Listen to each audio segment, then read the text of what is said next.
Então, pessoal, vamos lá, né? Então, a nossa conversa de hoje, né, vai ser, como comentei, né, vai ser um assunto tranquilo, vai ser um assunto que não vai ser pesado, assim, na questão de fisiopatologia, né, do conteúdo, realmente, mas vai ser um assunto que a gente tem que até que dominar, tá certo? Porque a gente conversa muito sobre isso, né, em conversas informais, em família, assim, acaba vindo esse assunto, né, e a gente tem que ter um certo domínio, e esse assunto é saúde bucal na terceira idade, tá certo? E eu acho que alguém tentou entrar. Peraí, vou botar aqui. Exatamente.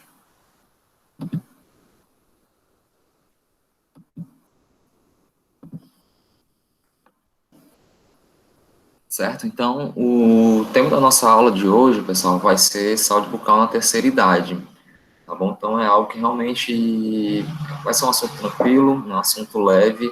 E, por favor, conversem, mandem mensagem no chat, podem falar no microfone, porque como é uma aula remota, é uma aula virtual, é muito difícil de dar aula sem estar olhando na cara de vocês. Então, assim, eu não sei como é que vocês estão, se vocês estão gostando, se vocês estão entendendo, se vocês não estão entendendo, se vocês estão dormindo. Então, assim, interajam, por favor, tá certo? Então, essa é a nossa conversa de hoje, tá bom? Saúde bucal na terceira idade. Sempre relembrar que o conteúdo das informações dessa aula, né, são para fins educativos, né, que vocês não devem baixar, distribuir, modificar, enfim, tá certo? A questão de direitos autorais, tá bom?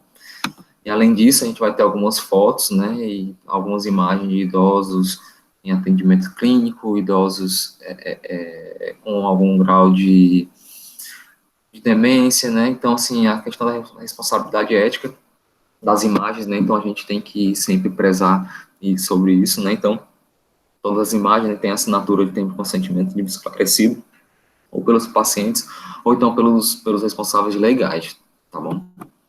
Então vamos lá, eu sempre gosto de frases, né? A gente teve aquela nossa aula de autismo que vocês viram que eu sempre colocava frases, nessa aula é uma outra que eu faço da mesma forma, né? Então, assim, eu acho muito interessante a gente conversar sobre idosos, sobre a terceira idade, que é algo que, assim, a gente tem que valorizar muito, né?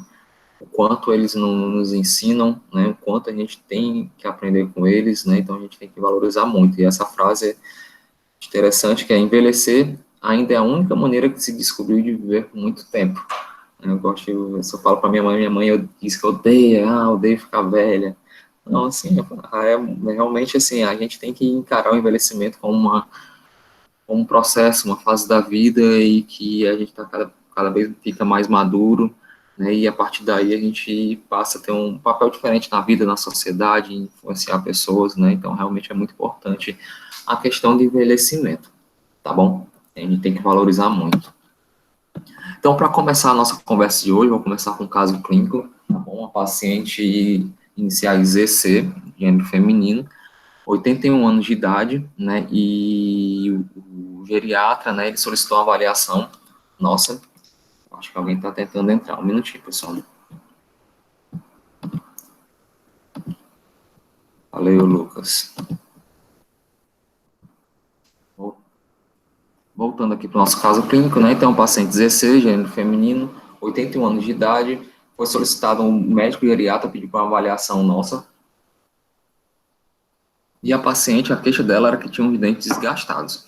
Então, assim, essa era uma paciente, uma senhora que ela morava numa casa, uma casa bem bonita, uma casa bem grande, uma casa que tinha um quintal enorme, e que ela sempre foi muito vaidosa, sempre foi muito bem relacionada, né? E desde então, né, ela tá começando a perder, deixando de lado a vaidade, ela sempre gostava de se arrumar, mesmo estando sempre em casa, a gente olha, vai ver que ela tinha algumas condições crônicas, né? Então, assim, ela sempre gostava de andar muito arrumada e desde então ela foi perdendo um pouco esse zelo por ela, tá certo? E a gente viu que com o passar tudo isso estava envolvido a questão da condição oral dela. Então, essa é o histórico médico dela, né? Então, ela tinha um histórico médico de depressão. Então, justamente por isso, né? Então, assim, ela passou a entrar em depressão por ela ser muito vaidosa, pela condição dos dentes dela, né? Então, a gente vou mostrar uma foto clínica dela, né? Que isso fazia com que ela ficasse com vergonha, que ela não queria mais sair, né, nem do quarto dela, né? Então, assim, realmente a gente vai conversar um pouquinho hoje que o quanto a condição oral pode levar o paciente idoso, por exemplo, à depressão.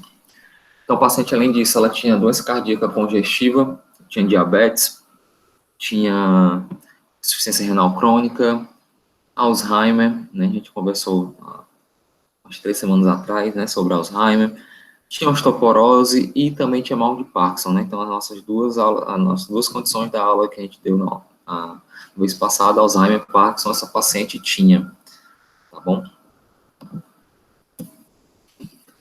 Então, quando a gente foi lá, a gente pediu para. Antes a gente ir, isso foi uma consulta domiciliar, tá certo, pessoal? Então, antes a gente ir lá pela primeira vez, a gente pediu para a família anotar as medicações que ela fazia, né? Então, essa é a tabela da medicação diária dela. Isso é só um dia de medicação, tá certo? Então, ela tomava Prolop, Nexium, Actonel, Excelon, Galvus, Losartan, Spilactona, Clopidogrel, aspirina. Então, enfim, né, a drogazil todinha, né, ela tomava praticamente, né, brincando dessa forma. Então, assim, já a primeira importância que a gente tem que ter, né, um atendimento de qualquer paciente, mas a partir do momento a gente passa a atender idoso. Esses pacientes idosos, normalmente, a gente chama que eles estão em polifarmácia, eles tomam muitos remédios, tá certo? E a gente tem que, como comentei outras vezes, né, que a gente tem que saber de cabeça todas as medicações. Então, a gente tem um dever de ir na bula buscar para que serve essa medicação e qual seria um possível efeito colateral dela e algum efeito no nosso tratamento odontológico. Isso é nosso dever, tá certo? Então vamos lá, né? Quando é a aula presencial, eu fico perguntando para vocês, um cada um, o que você acha que é essa medicação, o que é aquela outra. Mas já que a gente não está cara a cara hoje, né? A gente vou já passar para vocês de que é cada medicação dessa. Então vamos lá, né? Então o Prolop, como comentei, é um antiparkinsoniano, na última aula. O Nexium é o inibidor da trompa de prótons, né? Então, como ela toma muitos remédios, né? Ela tem um risco, né? De ter uma úlcera gástrica, né? Então o Nexium ele serve para isso, né, para ser uma proteção gástrica. O Actonel, então o Actonel é uma medicação que a gente tem que ficar, talvez eu peço para vocês decorarem essa medicação, porque tem muito paciente, muita mulher, né, meia idade e terceira idade, que vai chegar no consultório de vocês, vai chegar para atendimento de vocês, vai falar, toma medicações, toma um cálcio, toma um Actonel. Então, assim, aí às vezes a gente acha, cálcio, Actonel, não sabe, não sei nem que diabo é Actonel, mas deve ser uma besteira, um cálcio, né, e deixa passar. Não, Actonel é um risedronato, né, então o risedronato é um fármaco das classes bisfosfonatos, né, e aqui a gente tem um risco de osteonecrose, né. Bom, pela medicação, né. A gente tem o Exelon, né, que é a rivastagmina, né, que é para demência, a gente comentou dessa medicação na nossa aula passada também e doenças neurodegenerativas. Então, a gente também tem medicações, antiglicemiante, a gente tem diurético, a gente tem antiagregante, né? Então, dificuldade de hemostasia, medicação para Alzheimer, cálcio, corticoide, então é imunossuprimida, né? Inibitor de beta-1 para o coração, antiarrítmico para arritmia, né? Então, assim, a gente tem uma estatina aqui do outro lado, né? O Crestor, né? Então, então, o paciente que toma muita medicação, benzodiazepina, com remédio para dormir, tudo sono. Então, a gente realmente tem que ficar bem atento com. Normalmente, né, o paciente não vai tomar tanta medicação como essa senhora, mas alguns, com certeza, na paciente na terceira idade vai tomar algumas medicações e a gente tem que ficar atento, porque algumas dessas medicações podem, sim, interferir no nosso atendimento, tá bom? Então, essa era a condição oral dela, tá certo? Ela tinha uma prótese fixa, que essa prótese fixa veio a cair, tá certo? Então, a gente tem aqui algumas raízes residuais, a gente pode ver aqui na panorâmica, né? Então, nessa região que ela se queixava, né? Então, tinha vários restos radiculares, né? Nos quais ficava a prótese fixa aí, e era por isso que a paciente passou a entrar no quadro de depressão. Ela é muito vaidosa, sempre foi bem relacionada, passou a ficar sem dente. Então ela tinha vergonha de sair do próprio quarto, até entre os próprios familiares ela tinha vergonha. Então, por isso que, e essa era a queixa principal dela, tá bom? Então, nosso planejamento, né? A gente fez o planejamento de adequação do meio oral, tá certo? A adequação, e no final a gente ia fazer a reabilitação protética. A gente decidiu fazer em nível ambulatorial, tá certo? Seja no consultório ou em domicílio, ela preferia, e a família preferia que fosse em domicílio, tá certo? Apesar de que ela conseguia sair de casa, né? Então, por isso que ela tem uma panorâmica aqui, mas a família e ela preferia que fosse em domicílio. E a parte, né? E depois a gente avaliar, né? Todas essas doenças que ela tinha, as comorbidades, né? O fato dela utilizar a medicação como bisfosfonato, né? Ela tinha, sim, uma certa restrição de mobilidade, né? Então, assim, para fazer tudo isso em consultório, ela vai precisar ir várias vezes para o consultório. Ela tinha algumas raízes residuais, né? Então, assim, a gente não ia fazer tudo de uma vez, né? Por causa dos riscos que ela poderia ter pelas condições crônicas que ela tinha. Então, a gente decidiu que os procedimentos, né, cirúrgicos fossem feitos em nível hospitalar. Nosso paciente a gente levou para o centro cirúrgico, tá certo? Aqui está o professor Arthur, professor Breno. Um dia do centro cirúrgico eu não pude ir, tá certo? E os procedimentos cirúrgicos foram feitos em um dia só, todos uma vez, sob cobertura antibiótica, né? E a paciente foi acompanhada, não foi suspensa nenhuma medicação, porque ela estava com todo o suporte a nível hospitalar, e a gente fez com a maior segurança possível para a gente e principalmente para a paciente. Então, aí, após a realização das exodontиas, né, em centro cirúrgico, a gente fez até a lá mais posterior. E depois aqui, ela com a prótese, tá certo? Foi feita uma prótese mesmo de acrílico, tá certo? Não foi só com grampos, mas ela ficou super satisfeita, né? Que são fotos que a própria família mandou em casa, ela voltou a sorrir, e voltou até, ela tinha deixado até de pegar o sol, ela tomava todo o banho de sol no quintal dela, ela tinha tanta vergonha que saiu do quarto, ela voltou a pegar o banho de sol dela, voltou a se alimentar bem, né, e melhorou bastante a condição da qualidade de vida dela na época de vida dela, tá bom? Então, esse é o caso clínico inicial para a gente dar o nosso pontapé, né, mas é aquela coisa que eu falo para vocês, que eu falei na aula passada, né, então, assim, a quantidade de idosos no nosso país está aumentando demais, né, então, assim, essa aqui é uma reportagem da Valor Econômico, né, do ano passado, né, então, dizendo que a população idosa no Brasil cresceu 26% nos últimos 6 anos, né, então, assim, valorizem o estudo, né, da odontogeriatria, valorizem o estudo em pacientes especiais, porque vai agregar demais quando um ano e meio vocês estiverem formados e por aí no consultório de vocês, ou no PSF, ou num posto de saúde, porque a população é muito idosa, a população está ficando cada vez mais idosa, a gente tem que conhecer, não adianta, não tem para onde correr, tá certo, pessoal? Então, aqui, ó, um gráfico, né, assim, em 6 anos a parcela de idosos na população aumenta, a fatia de jovens diminuiu, né, então aqui, esse primeiro lado esquerdo aqui do gráfico, né, então, acima de 65 anos, a fatia da população era de 8,8, foi para 20%, e de jovens, né, de 0 a 13 anos, era de 10,5, né, baixou, aqui é 8,6, né, 16,6 não, tá certo, pessoal? Baixou, tá certo? Então, aproximadamente, de acordo com o IBGE, nós temos um estimativo de 23 milhões de idosos, tá certo? Esses são dados de 2010, o censo de 2010, tá certo? Então, a gente vai ter um censo novo agora, era para ter em 2020, eu acredito que ainda tenha, né? Não sei, porque agora com a pandemia tudo mudou. Mas o próprio IBGE estima que daqui a 20 anos a gente chega a 34 milhões de idosos. E esses 34 milhões de idosos vão precisar de dentistas, tá certo? E a gente tem que estar preparado cientificamente para atendê-los. Então, mais gráficos, né, para a gente ilustrar a população com acima de 65 anos em relação à população total, né? Então, no Brasil, o azul é em 1999. Então, em 1999, nós tínhamos 5,2% da população acima de 65 anos, enquanto a estimativa para 2025 é de ser quase 20%. Então, assim, está aumentando drasticamente em comparação com os outros países do primeiro mundo, aumentou muito a porcentagem de idosos na nossa população.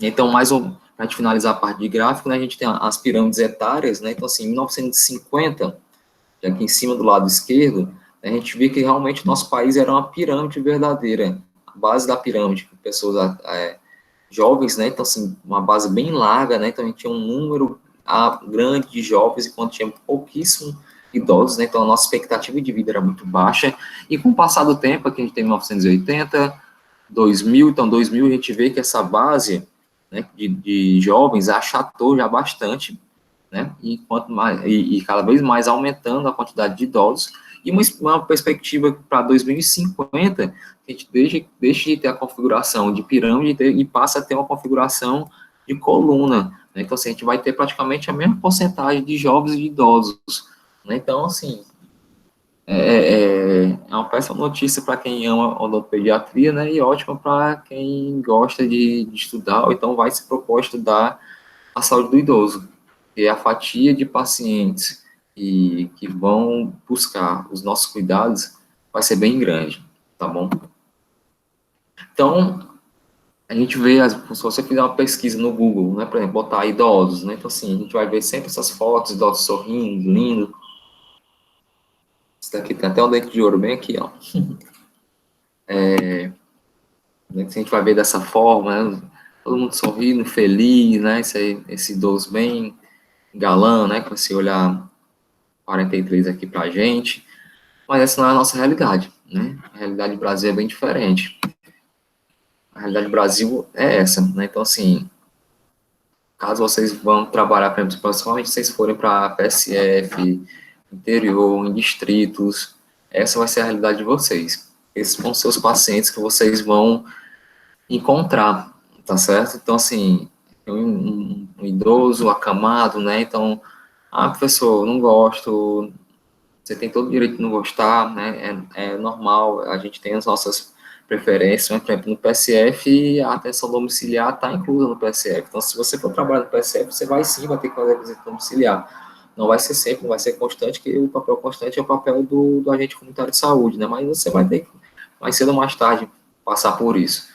E quando você for fazer essa consulta, pense sempre naquela família, pense sempre naquele idoso que está lá em dificuldade e você tem que levar o seu máximo, né? E o seu máximo, normalmente, nesse momento, no mínimo, o seu máximo é pelo menos ter conhecimento teórico do que você vai encontrar, conhecimento teórico das condições, das doenças que eles têm, para a partir daí tomar a decisão correta no tratamento dele. Então, mais imagens de algo que está cada vez mais sendo difundido na nossa área, né? Vocês falam, professor, não está muito difícil, tem muito dentista? Tem muito dentista, assim como tem muito advogado, tem muito engenheiro, tem muito médico, e mais algumas áreas da odonto ainda são um pouco exploradas, né? Então, aqui é uma imagem de uma área que eu gosto muito, que eu faço, né? De odontologia domiciliar, né? Então, assim, a gente tem muito idoso em assistência domiciliar hoje em dia, então é uma área que a gente pode estar atuando, e também a área hospitalar. Vocês vão ter oportunidade, né, vocês têm tanta oportunidade de fazer a disciplina com o professor Arthur, não sei se alguém já fez ou está fazendo, mas, mesmo assim, no 10º semestre, vocês vão ter estágios em hospitais, né, então vocês vão ter essa oportunidade de vivenciar um pouco da odontologia hospitalar, né, então, assim, o fato de vocês vivenciarem isso é muito importante, né, não estou dizendo que vocês têm que seguir por esse lado, mas é muito importante vocês terem essa vivência, tá certo? Só ver se alguém está tentando entrar, porque fiz um áudiozinho aqui. Opa, opa. Um minutinho, vamos ver. Espera. Desculpa, pessoal. Então vamos lá, vamos continuar. Mais uma frase, né? Então, uma frase de Sêneca: nada é menos digno de honra do que um homem idoso que não tenha outra evidência de ter vivido muito, exceto a sua idade. Então, pensem nisso, pessoal. Então vamos lá, agora eu vou falar alguns conceitos para vocês, tá certo? Eu vou mostrar algumas doenças, né, que são doenças que impactam muito a vida do idoso. Não são doenças, não entendo que não são doenças que mais atacam o idoso, que mais os idosos vão ter. Não, não é isso que eu vou falar. Eu vou falar que são as doenças que, se o idoso tiver, mais complicada a vida dele vai ser, tá certo? É um conhecimento, é um termo, carga de doença, que a gente não discute muito isso na odonto, tá certo? Então, a gente vai fazer alguns esclarecimentos sobre a fragilidade acarretada pelo envelhecimento. Né? Então, de acordo com o IBGE, 3 a cada 4 idosos tem alguma doença crônica, boa parte delas incuráveis, né? Então, assim, é aquilo que eu falo, a partir do momento que a gente vai atender idoso, é um quebra-cabeça, né? Porque eles vão ter diversas doenças, né? Então, as mais prevalentes são diabetes e hipertensão. Então, assim, vocês têm diabetes e hipertensão, não tem pra onde correr, pessoal. Vocês têm que conhecer tudo, que é o que mais aparece. Né? Então, assim, toda hora vai chegar algum paciente com diabetes e hipertensão para vocês, tá certo? E, de acordo com o PGE, de 3 em 4 idosos, eles vão ter doenças crônicas como essas duas. As doenças infecciosas e os acidentes continuam a ser mais importantes, né? Continuam a ser importantes, né, na fragilidade do idoso, né? Então, assim, muita gente tem acreditado, idoso morre de queda, né? Então, assim, os acidentes realmente são bem complicados e comprometem muito a vida, né, desses idosos. Normalmente, quando eles caem, fratura a bacia ou fratura fêmur, né? E a partir daí eles passam a ter bastante dificuldade de locomoção e a partir daí passam a ficar acamados, né? E cada vez mais fragilizados. Ou então, a doença infecciosa, né, com o passar da idade, é comum os pacientes ficarem imunossuprimidos, né, pela própria senilidade, né, e a partir daí as doenças infecciosas podem comprometer mais ainda. Então, isso que eu estava falando, esse conceito de carga de doença, é um conceito que a gente normalmente não, desculpa, é um conceito que a gente não, brigando aqui com a apresentação, é um conceito que normalmente a gente não usa tanto na odontologia, né, mas o que seria carga de doença? É um conceito que a gente descreveria, de modo mais preciso, um impacto, né, o que a determinada doença ou transtorno provoca na vida das pessoas quando a pessoa tem essa doença, né? Então, assim, é aquilo que eu comentei agora um minuto atrás, né? É o quanto aquela doença faz com que a vida do idoso fique comprometida, fique mais difícil, tá certo? Então, quais são as 10 doenças que mais impactam os idosos?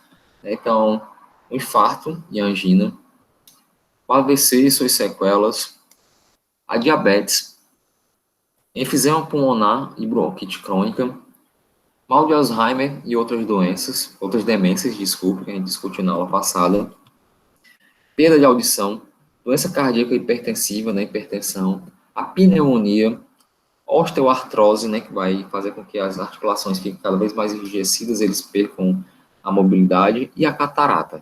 Então, essas são 10 doenças que, se o nosso paciente idoso tiver, ele vai ter a sua condição de saúde bem comprometida, porque realmente são doenças que causam muito impacto na vida deles, que fazem com que eles tenham que depender mais de outras pessoas, que passam que eles percam mobilidade, e sem mobilidade eles têm que ficar mais em casa, deixem de trabalhar, né? Então realmente são doenças que complicam a vida desses idosos e a gente tem que conhecer um pouquinho elas, né? E continuando a falar, a gente está falando das doenças em geral, mas como é que é a condição oral desses pacientes, né? Então, como é que é a boca dos idosos? A gente tem que conhecer também, tá certo, pessoal? Então, quando a gente tem os pacientes idosos, ele tem algum problema oral, isso vai trazer alguma repercussão para ele, lógico, né? Então, mas quais são as principais repercussões? Então, assim, uma que eu gosto de falar muito na aula de hoje, é algo que a gente não comenta tanto na graduação, é a questão nutricional. Tá certo? Então, a partir do momento que o idoso ele fica sem dente, né, ele passa a ter que modificar toda a sua alimentação. Ele passa a ter que comer alimento mais pastoso, mais mole, né, e normalmente alimentos mais pastosos, mais moles, são mais ricos em carboidratos, mais ricos em açúcares, né, e a partir daí ele pode entrar em estado de desnutrição, tá certo? Além disso, algumas outras repercussões, né? Pode impactar órgãos e sistemas, né? A gente sabe que a condição oral, né? Principalmente a doença periodontal tem impacto na doença cardiovascular. Na aula passada a gente comentou que a doença periodontal poderia ter até um impacto no avanço ou no desenvolvimento do mal de Alzheimer, por exemplo, né? Então, e também outro impacto que a gente esquece às vezes, né? É a questão da voz, né? Então, imagine, né? Um paciente sem dente anterior e sem uma prótese, como é que ele vai falar direito, né? Imagina, eu estou falando aqui com vocês, toda hora minha língua tá mexendo na boca, tá entrando em contato com os dentes, né, para formar os fonemas, e a gente precisa dos dentes para formar fonema. Então, o paciente sem dente ele não consegue se falar direito, ele não consegue se comunicar, ele vai ficar com vergonha porque fala errado, porque não consegue falar um fonema da maneira adequada, e dessa forma ele começa a ficar o quê? Tem um comprometimento na sua autoestima, vai ficando cada vez mais isolado, não quer ter mais vida social, e isso ele vai entrar no quadro de depressão. Né? Até passar o slide ficou péssimo esse nome, depressão. Né? Mas, assim, é como aquele exemplo, né, da minha paciente do caso clínico inicial. Ela não tinha os dentes anteriores, ela não queria mais sair do quarto.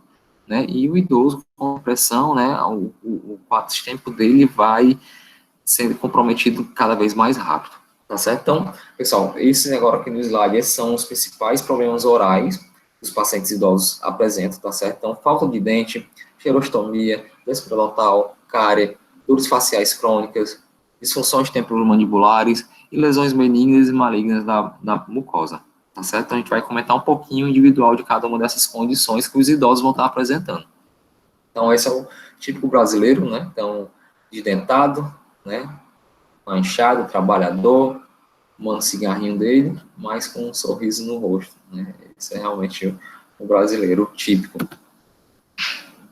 Então, quanto à falta de dentes, o edentulismo, né? Então, assim, isso é um artigo, né, que ele fala sobre o impacto da falta de dentes na saúde oral e na saúde geral, né? Então, assim, essa tabela mostra a prevalência do edentulismo em diferentes países, tá certo? Então, aqui está destacado o nosso país, Brasil, tem dados do SB Brasil, primeiro SB Brasil, né? Então, que pessoas na faixa de idade entre 65 e 74 anos tinham uma porcentagem de 54,7% de edentulismo, né? Então, assim, mais da metade dos idosos no país tem falta de dentes. Se a gente fizer a comparação com outros países aqui nessa tabela, né, por exemplo, botar para cima, né, as mais gritantes, por exemplo, Canadá, uma parcela de edentulismo, às vezes, dependendo da pesquisa, de 6%.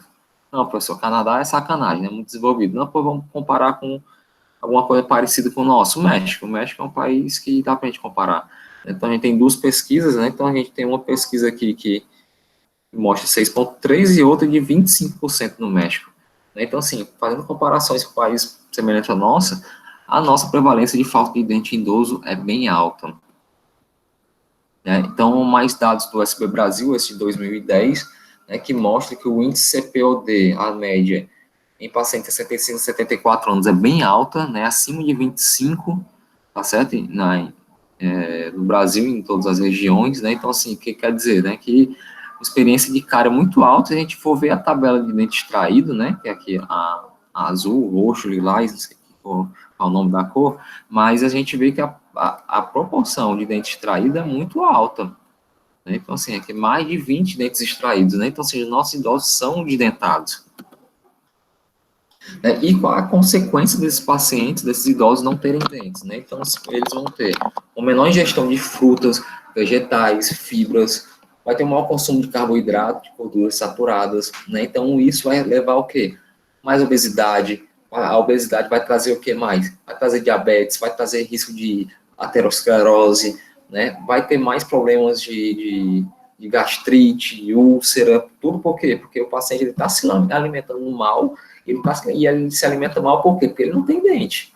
Então, a gente normalmente não costuma fazer essa associação na odonto, né? Então, mas quando a gente lida com pacientes que são mais frágeis, que no caso são os pacientes da terceira idade, essa consequência é bem gritante, né? O paciente ele não consegue mastigar, a partir do momento que ele não consegue mastigar, muda a alimentação dele e a partir daí desregra tudo, tá certo? Alguns trabalhos falam que poderia ter uma possível associação com maior risco de doença coronariana, a ausência de dentes, né? Então, aqui, em estudo, o número de dentes como preditor, doses dependentes da mortalidade cardiovascular, mas isso aqui foi só um trabalho, tá certo? E tem uma associação também aí já garantida entre a falta de dentes com o distúrbio de sono, né? Então, assim, o fato do paciente perder dentes, né, vai ter um comprometimento, a mandíbula vai, o osso mandibular vai se reabsorvendo, vai ficando cada vez mais retraída a mandíbula e pode ter uma obstrução das vias aéreas e o paciente, a partir daí, desenvolver a apneia. Vamos lá, continuando agora para a segunda condição que os idosos vão estar apresentando, né? Então, é a questão da xerostomia, né? Então, ou hipossalivação, né? Xerostomia é quando o paciente relata a sensação de boca seca, E a hipossalivação é realmente quando você detecta, né, por exame, que esse paciente tem pouca produção de saliva, né? Então, normalmente, quando o paciente fala que tem a boca seca, é a xerostomia. Então, é muito comum em idoso, cada vez mais comum ainda se ele tiver internado, ou, né, seja em hospital ou em ambulatório, vai aumentar mais da metade dos idosos vão ter a sensação de boca seca, e isso vai trazer diversas consequências, tá certo? A falta de saliva ou a boca seca, a xerostomia. O paciente vai ter dificuldade de engolir, né? Imagina você mastigar, engolir sem cuspe, né? Compromete muito, né? O fato também é que a saliva ela serve como uma lubrificação para ajudar ao uso de próteses, né? Então, pacientes que não têm dentes, né? Que a gente comentou no slide passado, vai querer usar uma prótese, mas ele tem pouca produção de saliva, ele vai ter dificuldade da adaptação, a prótese vai ficar toda machucando, porque não tem a saliva ali lubrificando o espaço entre a prótese e a mucosa. E tudo isso vai levar ao quê? Novamente, uma alteração no estado nutricional e a falta de saliva também vai ter um aumento do índice de cárie. E por que o idoso ele tem uma quantidade menor de produção de saliva ou então ele tem a sensação de boca seca? Primeira lógica é pela idade, né? Com o passar da idade é normal ter uma hipossalivação fisiológica, né? Com o passar da idade. Mais uma vez, está incluída aqui a questão da polifarmácia. A maioria dessas medicações, né, que somente as que agem no sistema nervoso central, podem estar trazendo essa consequência, tá certo? Diminuição de, da produção de saliva. O fumo é responsável por isso também. Se ele for respirador bucal, vai secar a mucosa e o paciente vai ter a sensação de boca seca. Então, isso acontece muito com pacientes que estão internados, ou ficam um tempo na UTI, né, ou, né, fica de boca aberta, tem esse ressecamento. Uso de café, radiação, né, então aqui no caso pacientes que fizeram, por exemplo, radioterapia, né, para tumor de cabeça e pescoço, síndrome de Sjögren, né, que é aquela condição autoimune que vocês veem lá na estômago, né, tem comprometimento das secreções, né, de saliva, né, e aqui mais um casinho clínico, né, que esse é o Mororó, meu paciente querido, o Mororó, tem 93 anos por aí, né, e sempre ele vai pro meu consultório, a primeira vez que ele foi, minha esposa estava me auxiliando, tomou um susto, que ele entrou no consultório, ele faz puxando pela mão o balão de oxigênio dele, né, tem um oxigênio próprio, ele vai puxando pelo carrinho, arrastando o próprio oxigênio, quando ele entrou no consultório com oxigênio, a Juliana já regalou o olho, né, mas assim, é muito legal atender o seu Mororó, é super divertido, e na anamnese ele trouxe, na anamnese não, a segunda consulta. No primeiro dia eu perguntei quais eram as medicações que ele fazia, né? Ele falou que fazia um bocado, mas não sabia, né? Então eu falei, não, na próxima consulta traga os remédios. A gente sabe. Aí ele trouxe separadinho em bolsa. Cada bolsa ele escreveu, né? Aqui era o café da manhã dele. Tomava de manhã cedo. Então ele tomava essas medicações, Dexilante, sertralina, Pastarel, o Puran e o Carvedilol. E aí, pessoal, de cara, o que é cada uma dessas medicações? Pelo menos o Puran, acho que algumas pessoas vão saber, né? Puran é um hormônio tireoidiano.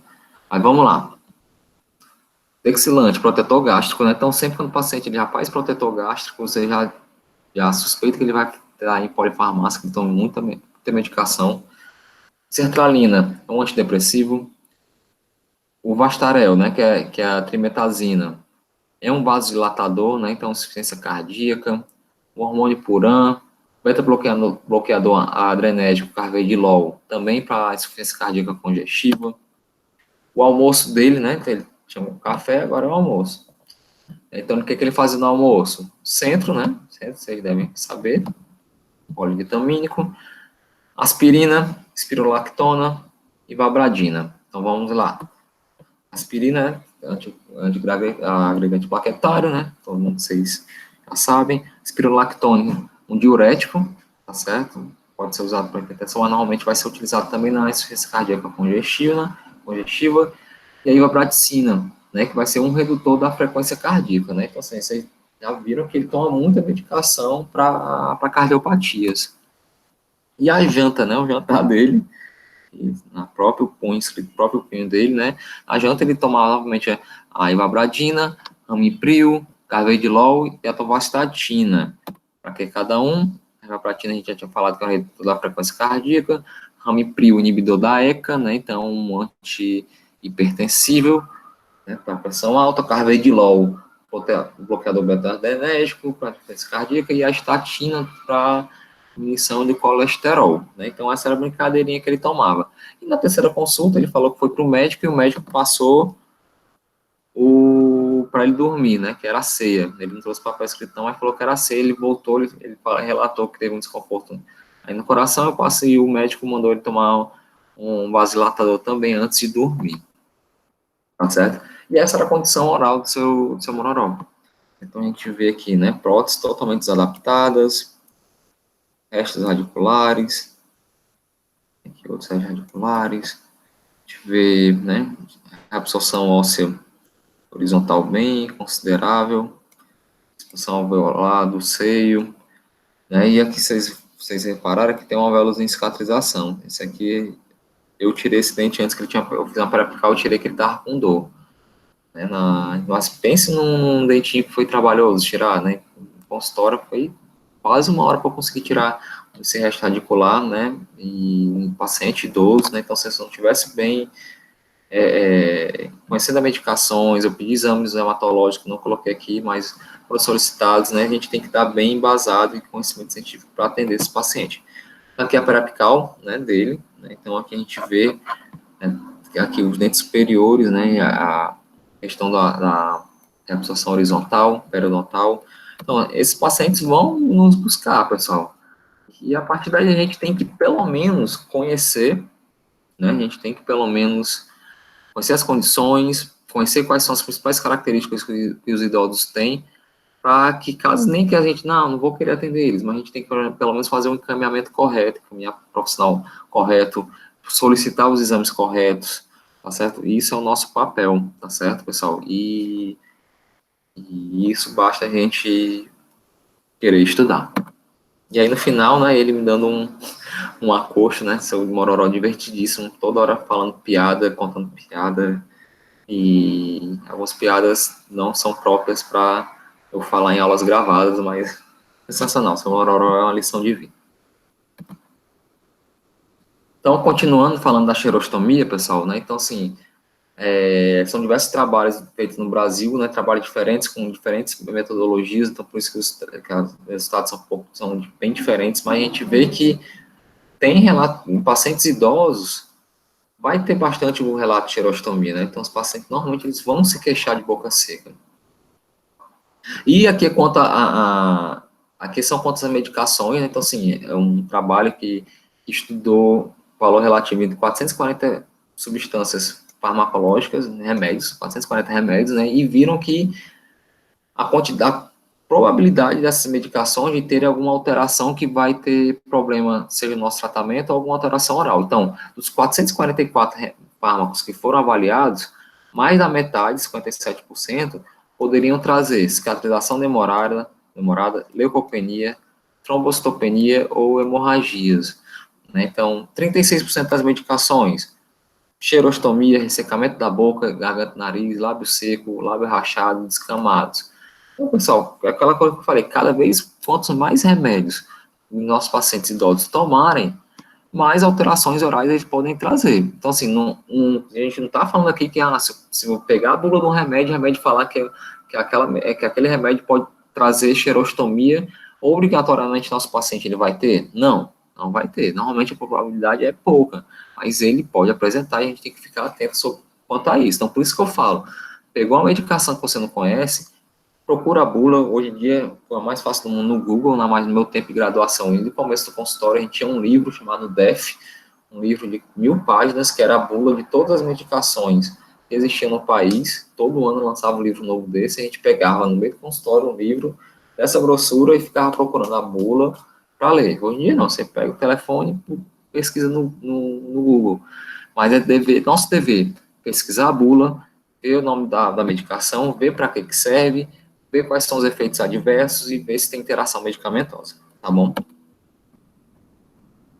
Continuando a doença periodontal, né, bem prevalente também nos idosos, né, então comum com o passar do tempo, da idade é normal o paciente ter mais probabilidade de ter doença periodontal, né, então assim, essa aqui é a imagem panorâmica dessa boca, então a gente vê que, né, voltando aqui para a imagem clínica, né, tem um dente bem comprometido e com bastante cálculo, quando a gente vê aqui na panorâmica, a gente vê que esse dente ele praticamente não tem mais suporte ósseo, né. Então, quanto à doença periodontal, ela pode aumentar em até 2 vezes o risco de doença cardiovascular dos nossos pacientes e tem uma evidência forte de associação com a fisiopatologia de diversas outras doenças sistêmicas, né? E a gente já comentou muito sobre a influência da doença periodontal na diabetes, a gente falou da possível influência da doença periodontal no desenvolvimento de Alzheimer, enfim, essa parte da medicina periodontal a gente discute de uma maneira adequada na faculdade, isso aí eu acredito que vocês já saibam. A cárie é mais frequente também em idosos, e quando atingir em idosos, pessoal, normalmente ela vai atingir a região cervical, tá certo? Então, é muito comum quando o paciente idoso apresente lesões de cárie ativa, que as lesões elas estejam na cervical, tá certo? Normalmente é uma lesão de rápida progressão, e quando a gente vai tratar essa lesão aqui, né, quando você remover esse tecido cariado aqui, normalmente já está o conduto exposto, e esse dente acaba tendo que ir para endodontia. A gente vai ter uma prevalência também de lesões benignas, né? Então, assim, muitas lesões de associação com próteses mal adaptadas, né? Como essa, neoplasias fibrosas inflamatórias, né? E lesões malignas também a gente vai encontrar mais, né? Principalmente lesões que têm relação com exposição a fatores de risco, né? Por exemplo, a CSC, né? Que é bem claro os fatores de risco, né? Então, quanto mais tempo o paciente se expor ao sol, fumar e beber bebida alcoólica, ele vai ter maior probabilidade de ter lesões como essa. O que eu quis colocar não é tão prevalente ainda, mas cada vez mais a gente está encontrando na clínica, né, questão da osteonecrose, maxilares, né, então pacientes, então assim, sempre quando vocês pegarem mulheres de meia idade para cima, né, meia idade não, né, mas já colocar 50, 55 anos para cima, primeira coisa que vocês não podem deixar de perguntar na amnésia, pessoal. Você tem osteoporose? Você tem osteopenia? Toma alguma medicação para isso? Aí, às vezes o paciente fala, doutor, eu tomo um cálcio. Aí tu sempre desconfia quando o paciente falar que toma um cálcio. Tá certo? Quando ele tiver essa resposta, você vai perguntar assim, esse cálcio você toma todo dia? Se o paciente falar que toma todo dia, ok, realmente vai ser um cálcio. Mas se ele falar para você, não, doutor, esse cálcio toma uma vez na semana, ou toma uma vez no mês, aí tu, opa, tem alguma coisa errada aí. O cálcio, a posologia não é uma vez na semana, é uma vez no mês. Essa posologia, normalmente, é o quê? Dos bisfosfonatos, né? Então, o paciente que com osteoporose, né? A gente vai ver na aula mais à frente, eu acho que é na semana que vem. O uso de bisfosfonato na oral, a probabilidade é bem menor, mas há chance sim, né? A gente vai ter até um TCC na semana que vem, que é um caso de bisfosfonato para paciente que fazia medicação oral. Né? Então, assim, sempre perguntem isso, né? Se o paciente tem osteoporose, se faz a medicação, ou então se ele já fez a quimioterapia, alguma lesão, câncer de mama, mieloma, pode ter feito o bisfosfonato por via endovenosa. Quais as principais causas de mortes em idosos, né? Então, assim, na verdade, aqui eu vou falar de uma das principais causas. Também a gente não faz tanta relação na faculdade em relação com a odontologia, mas que a gente tem um papel bem forte na prevenção dessa possível causa de morte. E ela é a pneumonia, tá certo? Então, a gente tem sobre pneumonia, que tem a ver, a gente está falando de odontologia, de dente, de boca, o pessoal tem tudo a ver. Principalmente quando a gente fala das pneumonias por aspiração, pneumonias aspirativas, tá certo? Então, a pneumonia aspirativa, ela é uma causa muito comum de morte em idosos, tá certo? Então, por que o paciente, acontece muito isso? Porque com o passar da idade, ou então com o desenvolvimento de alguma condição neurodegenerativa, que a gente comentou nosso último encontro, esse paciente ele vai começar a apresentar a ter disfagia. Todo mundo lembra o que é disfagia? Isso mesmo, disfagia é a dificuldade, né, de deglutir, né, ele não tem mais essa facilidade de engolir. Isso faz com que ele passe a se engasgar, né? E com engasgo, né, pode ir comida, pode ir alguma coisa, né, para, em vez de ir para o sistema digestivo, vai para o sistema respiratório, vai. E a partir daí ele pode ter uma pneumonia. Pessoal, então assim, além de alimentação, pobre higiene oral, o que, que tem a ver também? Gente, o paciente ele pode aspirar, né, por exemplo, biofilme. Então, assim, às vezes a gente pega aquelas línguas bem saborosas, né, com bastante sujeira em cima, com bastante placa, bastante biofilme. Se o paciente ele aspirar um pouquinho daquele biofilme, ele vai desenvolver pneumonia, pessoal. Então, a gente tem que ficar bem atento, né, realmente quanto à higiene oral desses pacientes, né? E qual o risco do paciente desenvolver essa pneumonia caso ele aspire? Né? Então, o risco ele vai variar diversas coisas, né? Vai variar com a imunidade dele, tá certo? Então, a defesa do hospedeiro, se ele tem um reflexo bom de tosse ainda, né? Então, quanto mais consciente, mais ele vai ter reflexo de tosse. Se ele tiver com a consciência mais baixa, ele não vai conseguir tossir e vai aspirar mais fácil. Então, o reflexo de tosse está envolvido, imunidade celular, integridade mucociliar, né, do sistema respiratório. Lembra lá do S1, né? Primeira aula de tecido epitelial, que vocês viam lá, tecido epitelial, processo estratificado semínico ciliar lá da traqueia, né? Se a gente viu os cílios, né? Então, tudo isso tem a ver, né? Então, assim, se a integridade do muco e dos cílios estiverem boa, vai ser mais difícil dele desenvolver a pneumonia, né? E também vai variar do tipo e do volume da aspirado, né? Então, o que ele aspirou, qual o tamanho do que ele aspirou, se aquele ali estava contaminado, se não estava, tá certo? Isso vai variar também no desenvolvimento da pneumonia. Então, quanto maior for a carga de bactéria aspirada e quanto menor for a defesa do hospedeiro, mais vai ser o risco dele desenvolver a pneumonia, tá bom? Então, para evitar pneumonia, por exemplo, eu estava falando da língua saborosa, né? Então a gente pode ver que nessa foto clínica, a gente vê aqui esse biofilme, essa placa esbranquiçada, principalmente, fica muito comum ficar nessa parte posterior da língua, né? Então, se uma plaquinha dessa aqui se destacar da língua e ele vir a aspirar, pessoal, aqui ele vai ter um risco muito grande de desenvolver a pneumonia. Então, a gente tem que fazer essa higiene local. A gente tem que orientar a família, orientar cuidadores, ou orientar o próprio paciente, se ele for capaz de fazer essa higienização. Vai com a escova, então pega uma gase, molha a clorexidina, né, raspa, né, da parte posterior para a parte anterior, que olha a diferença dessa língua da primeira foto para aqui na última, né? Muito diferente. E isso pode fazer uma diferença clínica bastante considerável para o paciente. Então, um trabalho isso aqui é do Reino Unido, da Inglaterra, né, que ele fala que 20% ou mais dos idosos restritos em domicílio ou institucionalizados são aqueles que estão em casa de idosos, né, de abrigos, necessitam de cuidados odontológicos de urgência. Então, 20% dos idosos, pessoal, vão precisar de algum atendimento de urgência odontológica. E mais de 90% dos idosos procuram serviço de saúde regularmente, só que somente um terço deles procuram serviços odontológicos. Então, isso aqui é uma realidade da Inglaterra, imagina a nossa realidade brasileira. Então, a gente está vendo aqui que os idosos, eles vão precisar de muito procedimento de urgência e eles procuram um pouco o dentista. Tanto eles não procuram por si só, como também a gente tem muita dificuldade no nosso país de assistência odontológica a essa população. Né? E como é que a gente tem que fazer essa abordagem odontológica nesses pacientes? Então, pessoal, a coisa mais importante de trabalhar com o paciente idoso é a questão da interdisciplinaridade, tá certo? A gente tem que entrar em contato e trabalhar todo mundo junto. Médico, enfermeiro, psicólogo, assistente social, nutricionista, TO, físio, né? Então, assim, se cada um de cada área der o seu melhor, né? Se o médico der o melhor dele, o enfermeiro der o melhor dele, se a gente na odontologia der o nosso melhor, o paciente ele vai ser o mais bem assistido possível.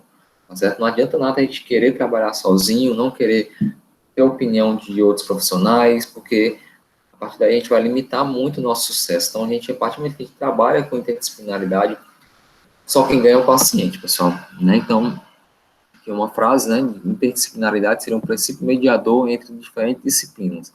A exploração máxima do potencial de cada ciência.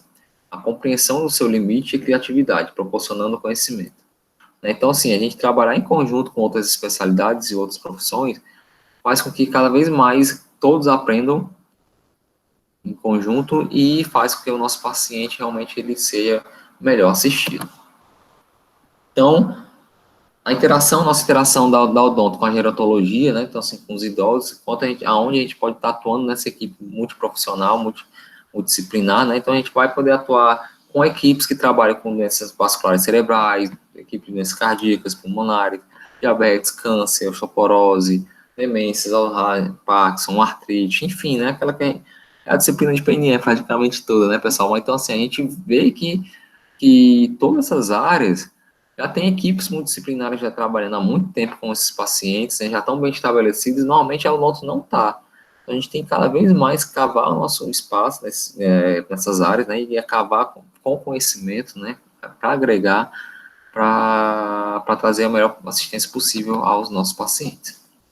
Então, esse é um trabalho, se não me engano, um trabalho de um autor mexicano, que eu acho muito legal esse esquemazinho que ele fez, tá certo? Vou colocar aqui, vou passar bem rápido, ele está em inglês, tá certo? Mas, então, o que esse esquema quer mostrar? Ele quer mostrar que quanto mais a saúde oral do paciente, do idoso, se deteriora, mais ele tem chance de ter um problema de saúde geral, né? Então, por exemplo, vamos aqui, ó, vamos seguir uma linha. Paciente idoso com doença periodontal. Então, ele faz o esquema. O paciente com doença periodontal, ele teve acesso ao sistema de saúde odontológico? Teve, vamos para aqui para a direita. Se ele teve acesso ao dentista, ao tratamento odontológico, ele vai tratar a doença periodontal, vai se recuperar, vai usar prótese ou não, e ok, vai ficar tudo bem com ele. Mas vamos para a esquerda. Se ele não teve acesso ao tratamento odontológico, o que pode acontecer? Ele tanto vai poder perder o dente, né, pela doença periodontal, a partir do momento que ele perde dente, o que vai acontecer? Ele vai ter problema de mastigação, ele vai ter que mudar a escolha da alimentação que ele faz, né, vindo para, normalmente, se alimentar de mais carboidrato, alimento mais macio, e isso vai levar ao quê? A uma baixa na quantidade de nutrientes que ele tem que ter todo dia, né, então, a partir do momento que ele fica desnutrido, né, diminui a quantidade de nutrientes, ele vem para cá e vai ficar fraco, lentidão, pouca capacidade de atividade física, fadiga, vai perder peso e vai ficar frágil, tá certo? A partir do momento que o idoso está frágil, é um pontapé inicial para ele ter necessidade de internação hospitalar, enfim, tá certo? Vamos rapidinho aqui só para o outro lado, né? Então, eu falei da função do comprometimento, né? Perder dente, não conseguir se alimentar bem. Então, vamos lá. O paciente idoso, ele tem cárie. Foi para o sistema de serviço odontológico, conseguiu atendimento, não conseguiu. Então, vamos para cá. Ele da cárie, está de azul, ele não conseguiu atendimento odontológico. Então, o que pode acontecer? Vai carear o dente, vai perder o dente, e o que acontece? Vamos para aqui para o lado comprometimento físico-social. Ele vai ter uma deteriorização do aspecto facial, né? Então, ele vai perder dente, então ele vai ficar, né, desdentado, ele vai perder dimensão vertical, vai ficar com mais ruga, né? Então, isso vai levar ao quê? Diminuição da autoestima dele, né? Vai querer o quê? O paciente vai começar a ter um isolamento social, igual da mesma forma daquela primeira paciente que eu mostrei, né? Então, isso vai fazer com que tenha diminuição da qualidade de vida, depressão, no final o paciente fica com depressão, e o paciente deprimido ele vai ter tudo isso também, fraqueza, fadiga, perda de peso, e vai ficar frágil também, né? Então, mais uma vez, para reforçar que se o idoso ele não tiver assistência odontológica, no final da cascata ele vai ficar com comprometimento geral, né? Ele vai ficar frágil, porque ele vai tanto ter dificuldade de alimentação, como também pode entrar em depressão. Sempre para quebrar um pouco o clima aqui da aula, dica cultural, sempre gosto de dar também, né, essas dicas, né? Então, esse filme, não sei se alguém de vocês já assistiu, Ela e John, muito, muito bom esse filme, muito legal.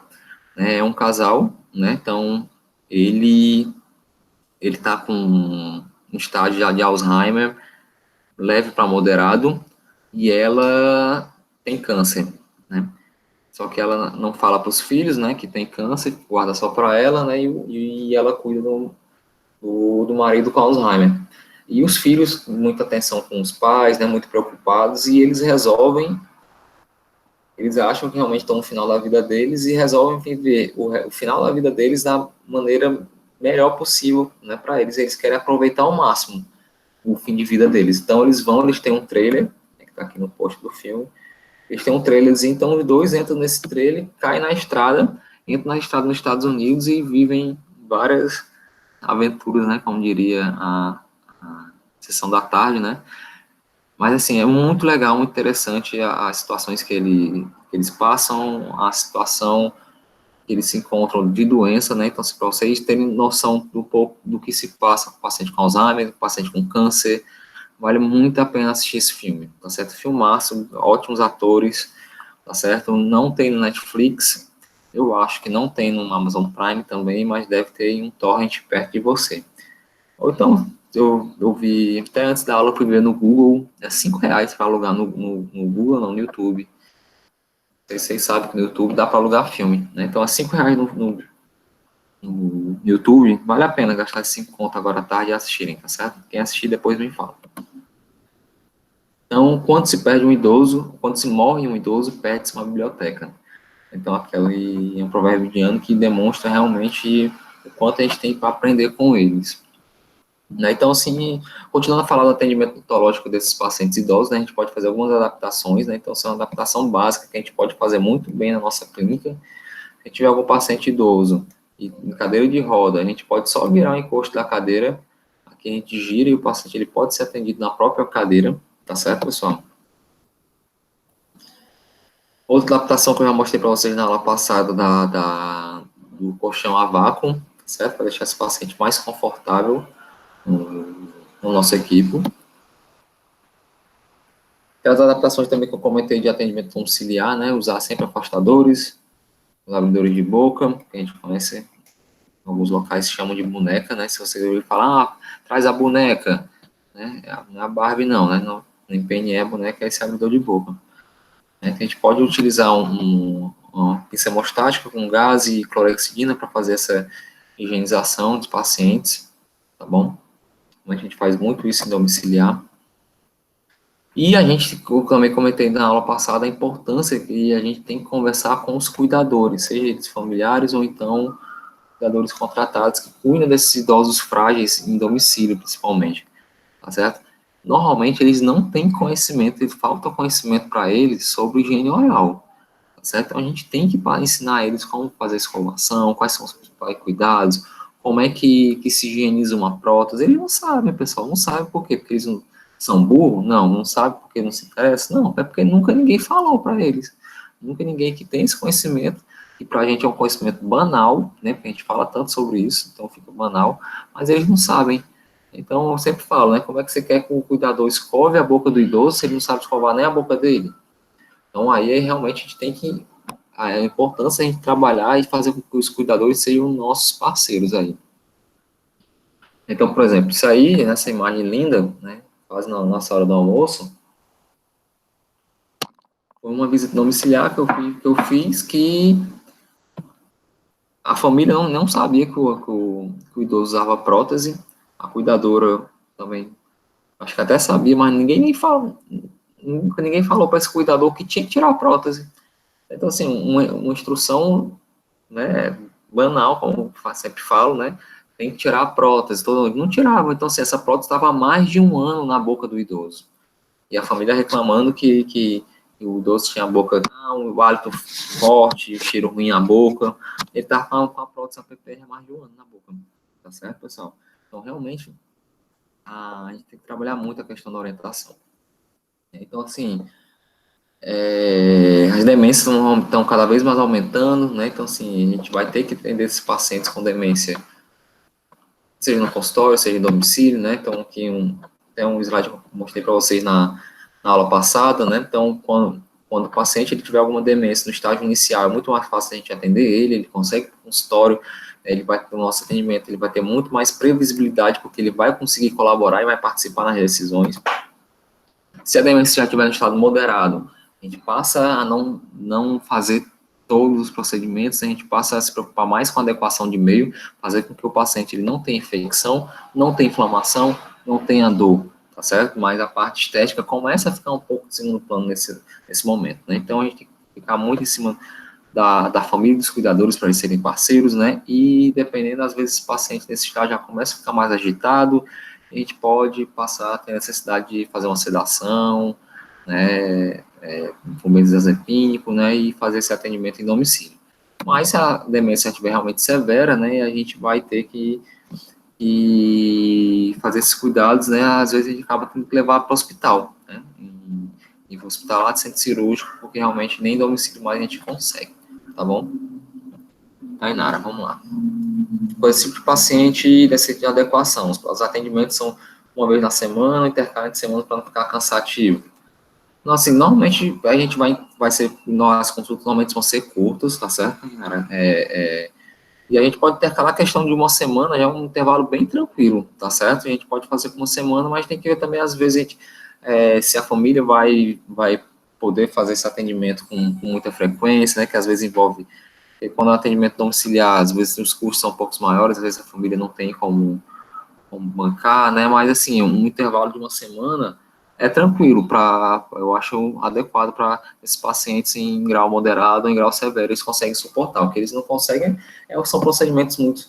hoje a gente vai fazer essa consulta, a gente vai restaurar, vai fazer ionômero em 6 dentes. Não vai fazer 6 dentes, normalmente ela vai ficar muito cansativo para eles. A gente faz 1, 2 dentes e vai voltando toda semana para fazer aos pouquinhos até que fique tudo bem adequado.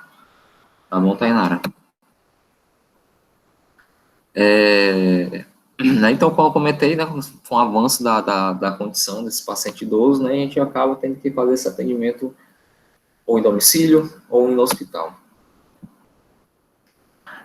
Aqui é um atendimento nosso em domicílio, tá certo? Então, assim, a gente vai, o paciente até onde ele estiver, né, e normalmente a gente consegue fazer a maioria dos procedimentos, tá certo? E lembrar que a gente vai sempre se adaptar ao paciente, né? Não é o paciente se adaptar ao gente, né? Então, assim, a gente vê aqui, eu já mostrei também essa senhorinha na nossa aula passada, né? Então, ela tá tomando os banhos, todo dia de manhã ela tomava esse banhozinho de sol dela na sala de casa, né? Então, a gente foi lá, ela continuou tomando banhozinho de sol, o óculos escuro dela, e a gente levou o nosso consultório portátil, né? A gente pode ver aqui, ó, em cima da mesa, a gente tem aqui, ó, esse consultório portátil, né? Ele vem aqui nessa nossa maleta, no cantinho da foto aqui, bem aqui embaixo tem o compressor, tá bom? E a gente consegue fazer vários procedimentos em domicílio, e isso vai depender se o paciente ele suporta, né, assim, se ele não vai ficar cansado, como tu perguntou, Tainara, vai depender dos exames de sangue desse paciente, dos exames hematológicos, né, da como está a capacidade respiratória dele, enfim, a gente tem que realmente fazer uma avaliação geral, bem definida, para ver se esse paciente ele suporta fazer esse atendimento em domicílio, né? Então, por isso que, às vezes, a gente recebe solicitação para ir em casa, fazer algum atendimento home care, e no primeiro atendimento, a família, às vezes, a própria ligação, não, meu pai, minha mãe, um idoso que eu cuido, está precisando de uma obturação. Você vai fazer hoje no primeiro dia? Normalmente a gente fala, não, no primeiro dia a gente normalmente não faz procedimento. Aí, às vezes, a família fica, como é que vai ver que não vai fazer obturação a primeira vez? Não, porque assim, a gente tem que realmente ver se esse paciente vai suportar, a gente vai ver se ele já tem alguns exames que a gente precisa, se não tiver, a gente vai solicitar exame, e sem contar que para levar o consultório portátil para a gente fazer o procedimento, né, demanda levar todo o instrumental, material, né, então assim, a gente realmente separa o que precisa para ser feito, faz um plano de tratamento para levar somente o necessário no deslocamento, né? Então, sim, se a gente for na primeira consulta, sem saber o que vai fazer, sem um plano de tratamento, a gente teria que levar o consultório todo, né? E fica inviável. Então, aqui o outro procedimento em domicílio, que é a professora Clarissa fazendo isodontia no paciente de hipertensa diabética em domicílio, tá bom? Então, aí o pós-operatório imediato, né? E depois a remoção de sutura, né? Então, assim, o paciente estava compensada, né, com hipertensão compensada, foi feita medicação antibiótica para diabetes, o paciente não tinha dificuldade de locomoção, foi feito em domicílio, os exames hematológicos estavam direitinho, tá certo? Pode ser feito, sim, tá bom? Outros procedimentos que a gente pode fazer em domicílio, né, então, assim, aplicação de toxina botulínica, né, pacientes com trismo, né, travamento, né, então, a gente viu que algumas condições, por exemplo, o mal de Parkinson, né, que a gente comentou até que o paciente tem a fase parkinsoniana, a gente pode estar fazendo a aplicação do Botox, tá certo? Então, o Botox não vai só lá para harmonização, para a gente tirar ruga estática, né? Para a gente tirar, mexer em testa, né? Enfim, a gente pode fazer toxina botulínica para diversas outras coisas, né? Então, a gente pode fazer a aplicação da toxina botulínica, né? Em masseter, né? Em temporal, né? Caso ele tenha esse comprometimento por trismo, tá certo? Outros comprometimentos como babação, né? Vocês podem ver muito por aí sobre babação com o paciente que fica com aquele acúmulo de saliva caindo na boca. Acontece muito com pacientes com nível de consciência baixo, né, em hospital, em domicílio, né, não é porque o paciente saliva demais, não. Na babação o paciente não saliva demais, não. Ele produz a mesma quantidade ou normalmente até menos. Mas como ele não deglute, né, como ele fica muito de boca aberta, aquela saliva vai ficando acumulada ali e fica aquela baba toda hora caindo, né, por isso que não é babação. A gente pode fazer também toxina botulínica, faz botox na parótida, né? Ou então na submandibular, pode ser feito também, que a partir daí diminui a produção de saliva. Então, outro caso, né? Na verdade, esse caso é daquela senhorinha que estava pegando sol na sala, né? Então, o familiar nos solicitou a nossa visita, né? Então, assim, ela tinha essa doença periodontal comprometida, né? Assim, bastante tártaro, né? A gente já via aqui que tinha uma resina unindo os inferiores, então já era uma modalidade de contenção, tá certo? Que esse paciente tinha, né? E o filho dessa paciente, ele não queria nem a pau que a mãe perdesse dentes. Então, no caso, no dia que a gente foi, né? A gente não estava programado para fazer a contenção, né? Nessa vez, a gente ia fazer outros procedimentos, mas o familiar ficou pedindo, a gente fez uma contenção com a gente fazendo a raspagem primeiro, né? Então, assim, a gente vê que a gente se adapta totalmente ao ambiente. E a gente fez aqui uma contenção com resina, um pouco diferente da que tinha antes, né? A gente fez mais pro centro do dente e a gente estendeu até os caninos. Então, aqui é o nosso consultório portátil, né? Então, hoje em dia já tem consultórios menores ainda, muito mais fácil de se levar, que são elétricos, né? Então, não precisa levar o compressor, propriamente dito, né? Mas, assim, nosso atendimento é o consultório que eu tenho, é o equipo, não, o equipe que vem todo nessa maleta e o compressor portátil, né? Então, a gente vai e leva, tá aqui montado, né? Alta rotação, baixa rotação. Então, essa pacientezinha, né, ela tinha artrose, né, então, tá vendo, né, o pezinho todo enrijecido, né, os dedinhos, então isso fez com que ela tivesse a limitação de movimento e passasse a ficar acamada. Então, a gente fez todo o atendimento, adapta, né, no quarto dela mesmo, tá bom? E tudo a gente conseguiu fazer, os procedimentos, tá bom? A gente fez restauração, a gente fez raspagem, né, a gente só não fez isso, porque graças a Deus ela não precisava. E saindo da área domiciliar, vamos partindo para hospitalar, né? Então, foi um caso do professor Arthur, né, um paciente de 93 anos, né, com sequela de AVC, né, hipotireoidismo, né, que pediram uma avaliação dele na UTI, né, que essa paciente ela estava traumatizando a língua, né? Ela tinha trismo e os dentes estavam mordendo a língua. Então, vejam o grau de inflamação dessa língua aqui, tá certo, pessoal? Então, o professor Arthur levou para o centro cirúrgico, né, essa paciente. Então, vejam aqui, né, o quanto estava marcado os dentes, né, traumatizando essa paciente. E, infelizmente, né, nesse caso, né, então, foi retirado alguns dentes que tinham necessidade, mas nesse caso, não, devido à extensão da inflamação, ao comprometimento dessa língua, foi feita uma remoção parcial da língua da paciente, tá certo? Nesse caso é o professor Arthur e o professor Tássio. Então, vocês podem ver aqui, ó, tem marcação para aplicação de toxina botulínica, né, aqui, para diminuir esse apertamento que ela tinha, né, pela sequela do AVC, e aquela parte comprometida da língua foi, infelizmente, teve que ser removida cirurgicamente.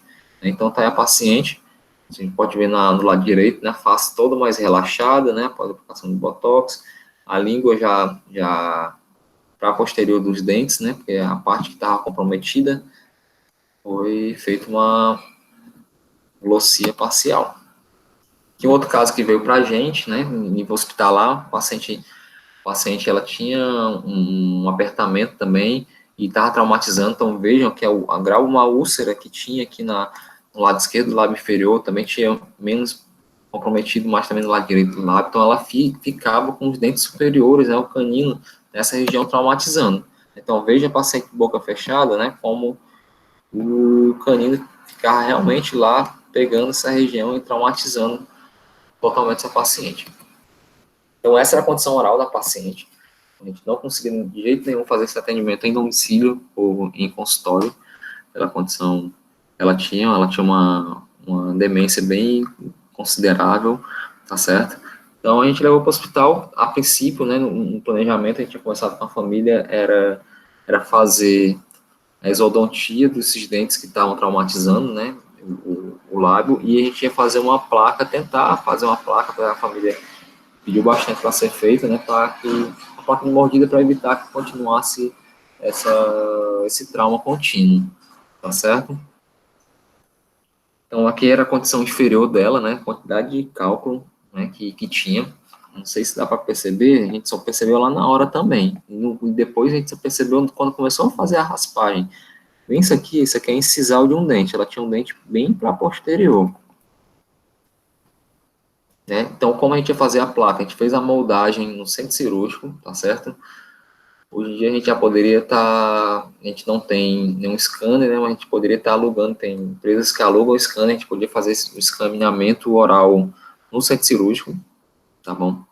A gente fez a moldagem, mas depois a gente conversou, sempre a gente faz, normalmente a gente vai fazer o planejamento, a gente avalia a paciente ou no consultório ou em domicílio, e a gente não consegue ver bem a boca, né? A gente tem uma noção, faz um plano de tratamento inicial, mas a gente realmente só fecha o plano de tratamento quando a gente começa o procedimento propriamente dito. O que normalmente a gente faz? A gente vai, o paciente está anestesiado, fica relaxado, a gente vê o que realmente o paciente precisa, bate foto, normalmente um da equipe vai lá fora, fala com o responsável, ó, realmente o que ele precisa é isso, isso, isso, você aceita? Aceita, beleza.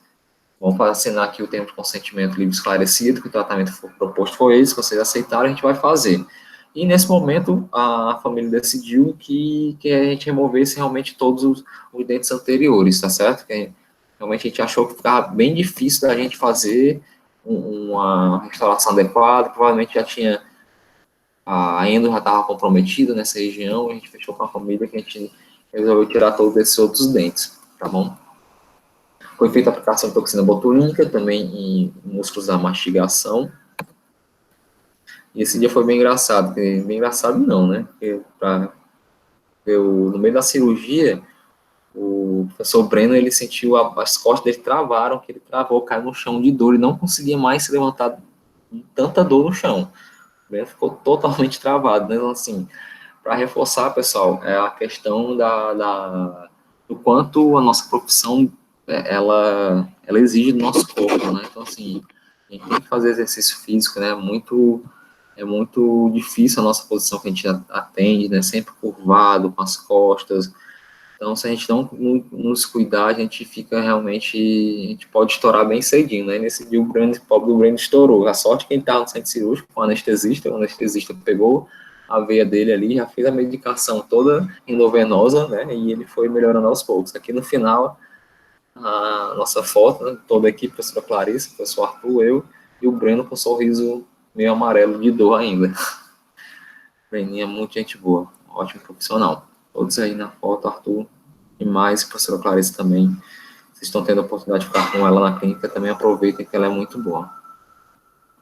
Então, vamos começar a finalizar, né? Quais são os desafios que a gente tem nos nossos pacientes idosos, né? Que a gente encara. Então, o grande desafio é esse, pessoal. Hoje em dia, cada vez mais estão sendo instaladas próteses, protocolos, né? Então, a gente vai cada vez mais, com o passar do tempo, a gente vai ter esses pacientes que fizeram essas próteses em domicílios acamados, com nível de consciência baixos, com demências.